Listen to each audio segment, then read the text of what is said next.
This week, my word this week, against the backdrop of the Kavanaugh confirmation and what some would call an investigation, we went through a painful time at home with our foster daughter, another round of difficulty with breathing for the baby, and a leak in the roof. So this week, in my humble opinion, can go straight to the place we don't believe in.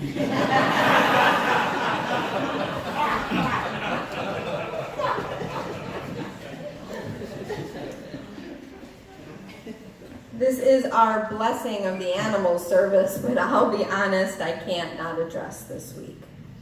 So we are going to consider puppies and rage. That's what I got. When I was in seminary, I studied under a professor who spent his life examining various eschatologies, or theologies about the end of the world. I remember one day when we were discussing the dilemma of whether or not to kill Hitler. It's one of the classic examples in moral reasoning. He said to me, "You've got to understand, Robin, that from the outset, evil systems and structures make it impossible to make a purely moral choice." "So you'd kill Hitler then?" I asked. He just shrugged his shoulders and walked away. This past week, without going into a great deal of detail, we had to have our foster daughter leave our home. It was, without a doubt, one of the hardest decisions I've ever made. And it was wholly imperfect. Trying to protect our young children while plunging a teenager into trauma. We were caught in the system. I kept rolling my professor's words over and over again in my mind. You've got to understand from the outset that evil systems and structures make it impossible to choose the purely good moral choice. The truth is that we each make moral compromises every single day. If we truly lived exactly according to our values, would we really eat any animal products? Would we really utilize electricity?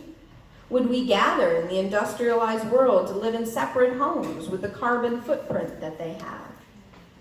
If we truly embodied our Unitarian Universalist values, most especially the seventh principle to respect and affirm the interdependent web of all existence, wouldn't we live off the grid?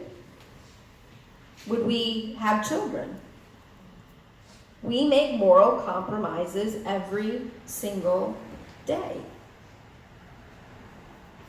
In part, of course, because we measure our pleasure and comfort alongside our values. And in another way, we have values that conflict with one another, at least in the current system in which we live. So there is no moral purity.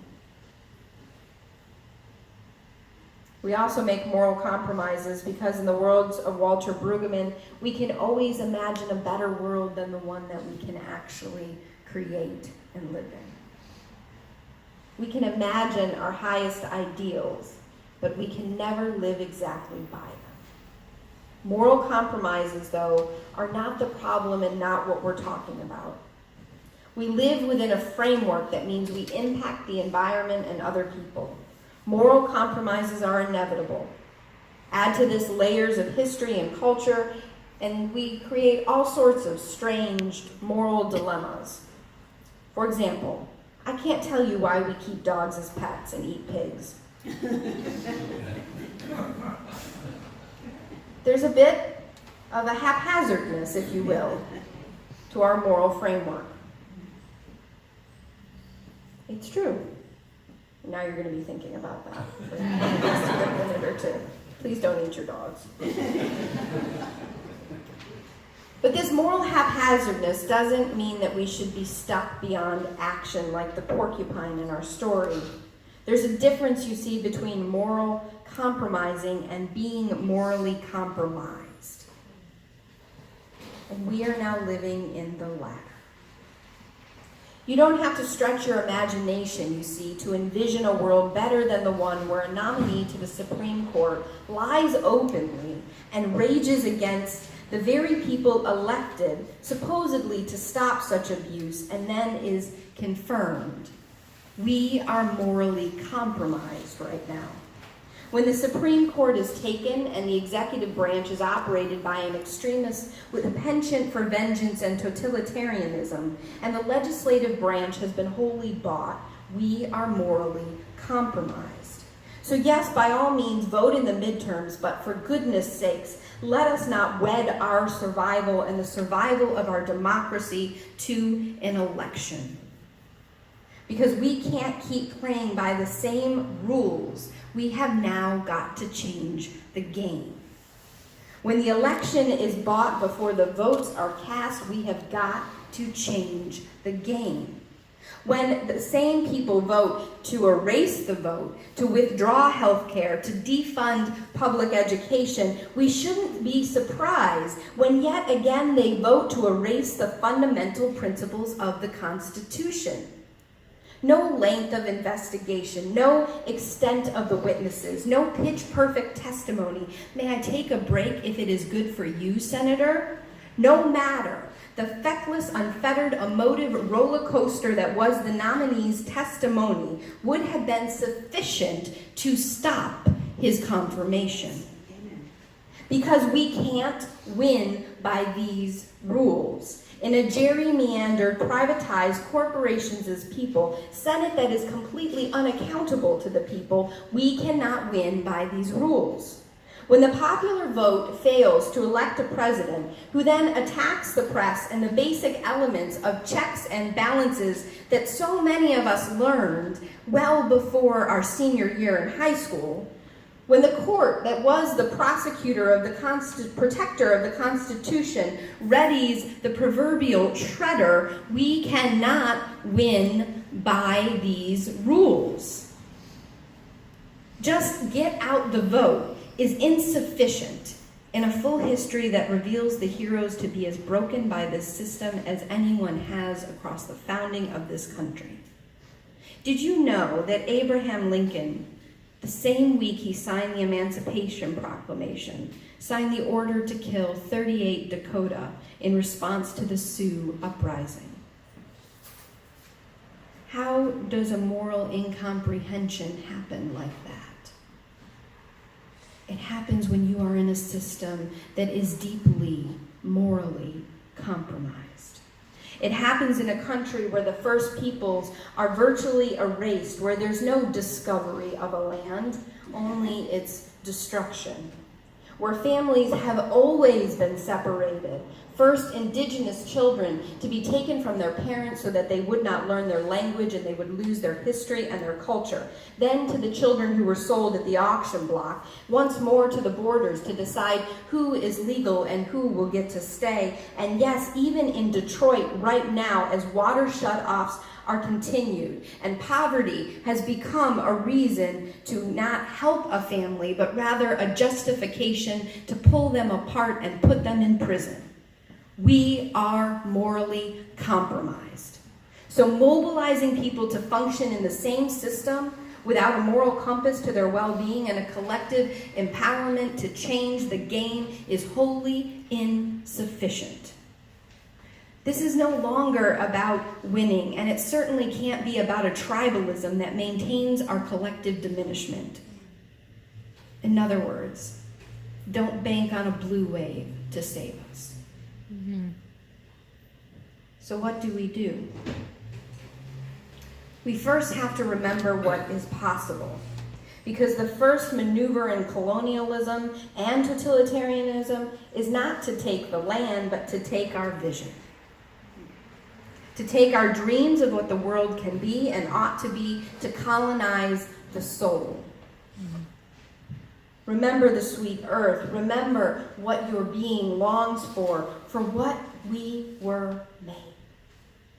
Remember now who we have never been fully, but who we could be.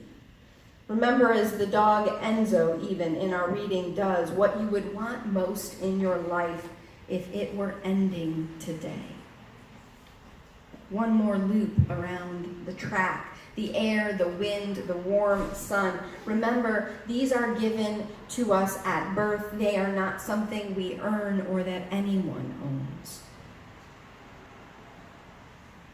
Remember and hold these memories against your bones, and then act. Act beyond the scope of the game and the rules we've been given, because each of us has something to do and everything to lose. The one thing or 20 things we can do. And they need to be outside this game theory, outside of the norm. They can't be relying on a candidate to save us, on a court to save us, on a blue wave. Instead, we've got to change the game.